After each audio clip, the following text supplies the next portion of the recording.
और अब चलिए देखते हैं फटाफट अंदाज में खबरें। देश के पहले सीडीएस जनरल बिपिन रावत का हेलीकॉप्टर अचानक बदले मौसम के बाद पायलट की चूक से क्रैश हुआ था। तीनों सेनाओं की संयुक्त जांच यानी tri services court of inquiry की शुरुआती रिपोर्ट में यह बात कही गई। बिहार के सुपौल में करंट लगने से एसएसबी के 3 जवानों की मौके पर ही मौत हो गई, वहीं 12 ट्रेनी जवान गंभीर रूप से घायल हो गए। दिल्ली के गाजीपुर इलाके में मिले संदिग्ध बैग में आईईडी था। फिलहाल एनएसजी के बम निरोधक दस्ते ने गाजीपुर से बरामद आईईडी को डिफ्यूज कर दिया है। अलवर रेप केस को लेकर बीजेपी ने कांग्रेस नेता प्रियंका गांधी पर जमकर निशाना साधा। बीजेपी नेता संबित पात्रा ने कहा कि प्रियंका राजस्थान में अपना जन्मदिन मना रही थी, लेकिन उन्होंने पीड़ित के परिजनों से मुलाकात की जहमत नहीं उठाई। अलवर रेप कांड को लेकर बीजेपी प्रदेश महामंत्री और कोटा के रामगंज मंडी से विधायक मदन दिलावर ने तीखी प्रतिक्रिया दी है। मदन दिलावर ने सरकार और सिस्टम पर सवाल खड़े किए। रेल मंत्री अश्विनी वैष्णव ने जलपाईगुड़ी में गुवाहाटी बीकानेर एक्सप्रेस के दुर्घटना स्थल का दौरा किया। उन्होंने कहा कि यह बहुत ही दुखद है और दुर्भाग्यपूर्ण घटना है। जांच शुरू कर दी गई है और पीएम खुद लगातार इसकी निगरानी कर रहे हैं। बीकानेर गुवाहाटी एक्सप्रेस हादसे पर सीएम अशोक गहलोत ने बड़ा ऐलान किया है। गहलोत सरकार घायलों को आर्थिक मदद देगी। गंभीर घायलों को 1 लाख रुपए की मदद दी जाएगी, जबकि सामान्य घायलों को 50,000 रुपए की आर्थिक सहायता दी जाएगी। देश में कोरोना की तेज रफ्तार जारी है। लगातार दूसरे दिन 2 लाख से ज्यादा केस मिले। पिछले 24 घंटे के दौरान देश में कोरोना के 2,64,202 नए केस दर्ज किए गए। वडोदरा में भी कोरोना की रफ्तार काफी तेज है। बीते 24 घंटे में 10,307 नए केस सामने आए, 3 मरीजों की मौत। बीकानेर कलेक्टर ने नोखा उपखंड के ग्रामीण क्षेत्र का दौरा किया और ग्रामीणों की समस्याओं को सुना, साथ ही कोरोना टीकाकरण के लिए समझाइश। अलवर के बानसूर में कोरोना गाइडलाइन की पालना करवाने को लेकर उपखंड अधिकारी राकेश मीणा की अध्यक्षता में बैठक का आयोजन किया गया। धौलपुर में कोरोना संक्रमण तेजी से पैर पसार रहा है। शुक्रवार को जिले में कोरोना बम फूटा, जिसमें एसपी शिवराज मीणा सहित जिला परिवहन अधिकारी मनोज वर्मा और सीओ सिटी प्रवेंद्र महेला सहित 113 लोग पॉजिटिव पाए गए। New pension scheme employees Rajasthan के बैनर तले प्रतापगढ़ के गांधी चौराहे पर न्यू पेंशन स्कीम अधिसूचना की होली जलाई गई। प्रदेश के खेल विभाग में आउट ऑफ टर्न के दूसरे फेज में फिर से खिलाड़ियों को सरकारी नौकरियां मिल सकेंगी। खेल विभाग ने प्रपोजल तैयार कर ली है। जल संसाधन मंत्री महेंद्रजीत सिंह मालवीय ने टोंक का दौरा किया। इस दौरान मालवीय ने बीसलपुर बांध का निरीक्षण किया। उपनेता प्रतिपक्ष राजेंद्र राठौड़ ने भी मकर संक्रांति पर पतंगबाजी का लुत्फ उठाया और कहा, जैसे बिना डोर के पतंग बेकार होती है, वैसे ही कानून व्यवस्था के बिना सरकार बेकार हो चुकी है। अलवर पीड़िता का सीसीटीवी फुटेज सामने आया है। ये तस्वीरें घटना से पहले की हैं। तिजारा ओवर ब्रिज से पीड़िता गुजरती हुई दिखाई पड़ रही है। अलवर हैवानियत मामले में पुलिस का बयान सामने आया है। पुलिस ने मेडिकल रिपोर्ट का हवाला देकर किसी तरह के रेप से इनकार किया। मकर संक्रांति के पर्व पर मंत्री प्रताप सिंह खाचरियावास ने अपने परिजनों और कार्यकर्ताओं के साथ पतंगबाजी की। इस मौके पर उन्होंने कई पेच काटे और अपने बेटे से पेच कटवाया। मकर संक्रांति के मौके पर कोलकाता के गंगा सागर में भी श्रद्धालुओं की भारी भीड़ देखने को मिली। बांसवाड़ा शहर के स्थापना दिवस को लेकर लोगों ने परंपरागत तरीके से कार्यक्रम का आयोजन किया। इस दौरान कोरोना गाइडलाइन का पालन किया गया।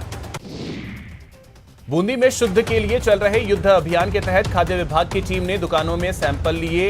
इस दौरान मिलावटखोरों ने अपनी दुकान बंद कर दी और भाग गए। प्रतापगढ़ की कोतवाली थाना पुलिस ने किला रोड स्थित पुराने सीएमएचओ कार्यालय में चोरी करने के मामले में 2 आरोपियों को गिरफ्तार किया। जालौर जिले के सायला पुलिस ने चिटफंड कंपनी खोलकर 12,000 लोगों से ठगी करने वाले 4 शातिरों को गिरफ्तार किया। पोखरण के तालरिया गांव में गाड़ी से घसीटकर युवक की हत्या का सनसनीखेज मामला सामने आया है। पुलिस के मुताबिक हत्यारे ने बाइक सवार युवक पर पहले बोलेरो चढ़ा दी, फिर उसे गाड़ी से काफी दूर तक घसीटता रहा। कोरोना और मौसमी बीमारियों की रोकथाम के लिए कोटा जिले में चिकित्सा विभाग का डोर टू डोर सर्वे जारी है। विभाग की 549 टीमों ने 13,093 घरों का सर्वे किया। कोविड टीकाकरण महाअभियान के तहत कोटा जिले में 200 केंद्रों पर सेशन आयोजित किए गए, जहां 4,487 लोगों को टीका लगाया गया। कोटा के शमा कॉलोनी में चाकूबाजी के आरोप में पुलिस ने एक शख्स को गिरफ्तार किया। कोटा में पुलिस ने चेन स्नैचिंग के मामले में फरार चल रहे एक आरोपी को अवैध हथियार के साथ गिरफ्तार किया। बाड़मेर के पीजी कॉलेज में शुक्रवार रंगीलो प्रतियोगिता का आयोजन किया गया, जिसमें लड़कियों के साथ साथ लड़कों ने भी हिस्सा लिया। प्रतिबंधित चाइनीज मांझे दुकानदारों के खिलाफ कार्रवाई करते हुए कोटा पुलिस ने 3 लोगों को गिरफ्तार किया। राजसमंद जिले के केलवाड़ा थाना इलाके में रिश्तों को शर्मसार करने का मामला सामने आया। यहां शराब के नशे में एक भतीजे ने अपने ही काका की नृशंस हत्या कर दी। बारां में कोतवाली थाना क्षेत्र में जमीन के सौदे के पैसे देने गए दलाल के साथ मारपीट कर 35 लाख नगद और 15 लाख के चेक छीनने का मामला सामने आया। भरतपुर के कामा कस्बे में चोरी का सिलसिला थमने का नाम नहीं ले रहा है। चोरों ने मुख्य बाजार में हार्डवेयर की दुकान को निशाना बनाया। जयपुर के रेनवाल थाना इलाके के लुनियावास गांव में चोरों ने कई ट्रांसफार्मर्स को निशाना बनाया। चोर अलग अलग 4 जगहों से ट्रांसफार्मर उतार ले गए। राजसमंद जिले की देवगढ़ थाना पुलिस ने पानी मोटर चोर गैंग का पर्दाफाश किया है। पुलिस ने गिरोह के 3 शातिर चोरों को गिरफ्तार किया। महाराष्ट्र के वर्धा जिले के अरवी इलाके में पुलिस ने एक प्राइवेट अबॉर्शन केंद्र का भंडाफोड़ कर अवैध रूप से गर्भपात कराए गए भ्रूणों के एक कब्रिस्तान का पता लगाया। डोडा पोस्ट का ट्रक पकड़े जाने के बाद एमपी पुलिस को चकमा देकर भागने वाले 3 बदमाशों को कोटा पुलिस ने गिरफ्तार कर लिया। राजसमंद जिले में कुवारिया थाना क्षेत्र के डूमखेड़ा गांव में कुएं में एक महिला का शव मिला। कोटा में एक युवक को चाकू मारने के 2 आरोपियों को पुलिस ने गिरफ्तार किया। आरोपी अमन सिंह और उमेश गुमानपुरा के कोटरी के निवासी थे। प्रतापगढ़ की जिला और सत्र न्यायालय ने गौवंश तस्करी के 3 आरोपियों की जमानत याचिका खारिज कर दी। दौसा में करंट लगने से एक युवक की मौत हो गई, जिसके बाद मृतक के परिजनों ने युवक के जिंदा होने का दावा करते हुए हंगामा किया। बूंदी में पुलिस ने चाइनीज मांझे के खिलाफ कार्रवाई करते हुए मांझा बेचने वाले 12 दुकानदारों को गिरफ्तार किया। उदयपुर में कोरोना का कहर लगातार जारी है। जिले में शुक्रवार को कोरोना से 85 वर्षीय बुजुर्ग महिला की मौत हो गई।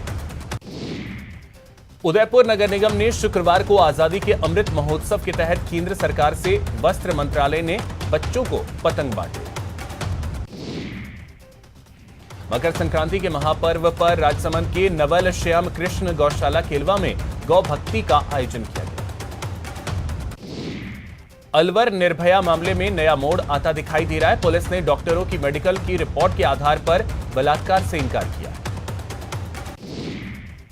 कोटा के सारोला गांव में पतंग उड़ाते समय 11 केवी करंट की चपेट में आने से 12 वर्षीय बालक की मौत हो गई।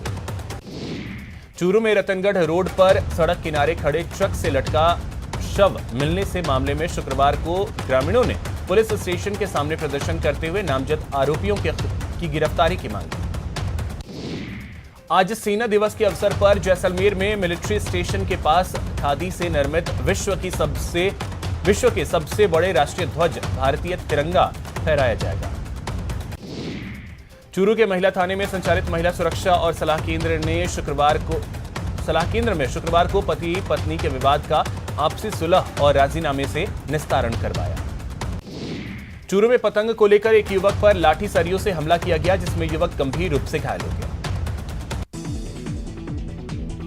करौली में मुस्लिम बस्ती के पास कीचड़ से भरी तलैया में 24 घंटे से अधिक समय तक फंसे गौवंश को गांव के मुस्लिम युवाओं ने कड़ी मशक्कत के बाद बाहर निकाला। कोटा एसीबी कोर्ट ने बिना जांच किए ही रिश्वत के मामले में बनाई गई एफआईआर को खारिज कर दिया। भीलवाड़ा में मकर संक्रांति के पर्व पर धनोप गांव में दड़ा प्रतियोगिता का आयोजन किया गया। इस दौरान कोरोना गाइडलाइन की धज्जियां उड़ी। करौली में न्यू पेंशन स्कीम के विरोध में हिंडौन के जिला अस्पताल के चिकित्सा कर्मियों ने प्रदर्शन किया।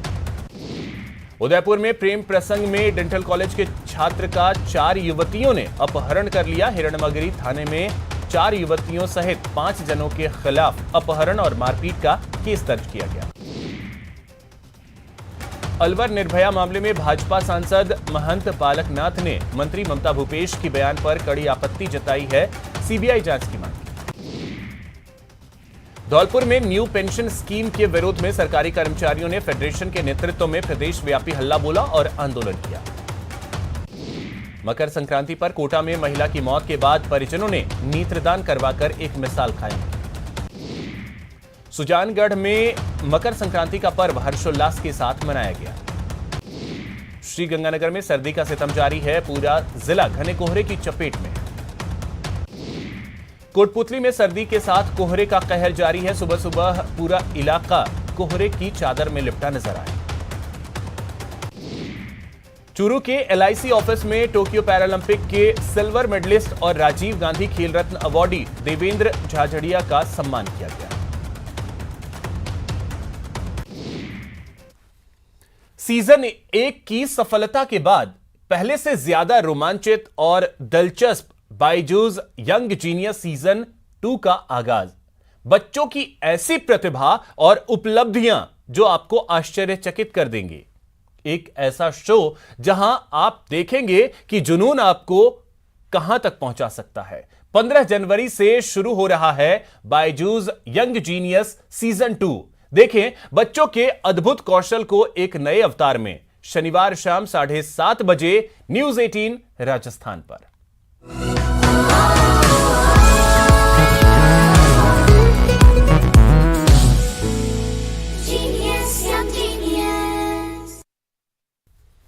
यहां रुकेंगे एक छोटे से ब्रेक के लिए।